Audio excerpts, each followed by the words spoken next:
ગુજરાત રાજ્યમાં સુરતમાં એક ટાંકી બની.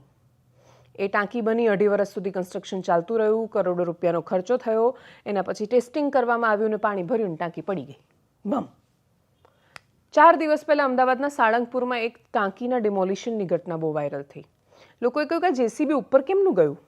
તેના પછી એ વિડીયો સામે આવ્યો કે 70 વર્ષ જૂની બનેલી ટાંકી હતી, તૂટી નહોતી રહી, એટલા મજબૂત એના બીમ બનેલા હતા કે તોડવા માટે જેસીબી ઉપર લઈ જવું પડ્યું ને પ્રયત્ન કરવો પડ્યો કે એનું ડિમોલિશન થાય. સરળતાથી જે તૂટી નથી શકતી.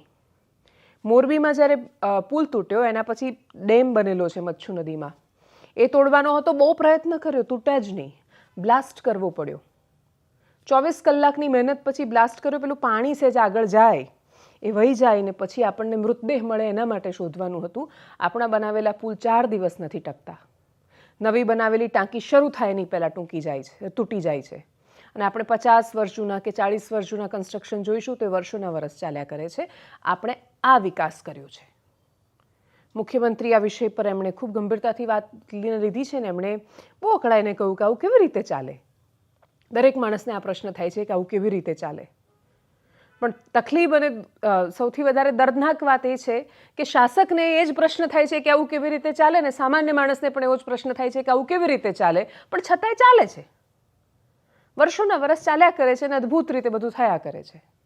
જ્યાં સુધી આપણી પાસે આ પ્રશ્નોના બહુ જ પાયાના જવાબો નહીં હોય કે એક પણ વાર વપરાયા વગર હમણાં બની રહી હતી ટાંકી તૂટી કેમ નહીં ગઈ, ત્યાં સુધી આપણે બાકી બધી વાતો કર્યા કરીશું ને પછી આપણે એવું કહીશું કે આપણે દિવાલ પર સૂત્રો લખી દઈશું મેરા ભારત મહાન, પણ કમનસીબે બસની પાછળ ને દિવાલ પર ને વોટ્સએપના સ્ટેટસમાં તિરંગો લગાવીને નેશન ફર્સ્ટ લખવાથી કે મેરા ભારત મહાન લખવાથી આ દેશ મહાન નથી થઈ જતો. આ દેશ મહાન ત્યારે થાય છે કે જ્યારે તમારી પાસે એ કરપ્શન કરવાની અથવા એક રાતમાં કરોડો રૂપિયા કમાઈ લેવાની બધી જ તક હતી અને તોય તમે નક્કી કર્યું કે નહીં, આ દેશ માટે ખોટું છે ને એટલે તમે એનો ઇનકાર કર્યો.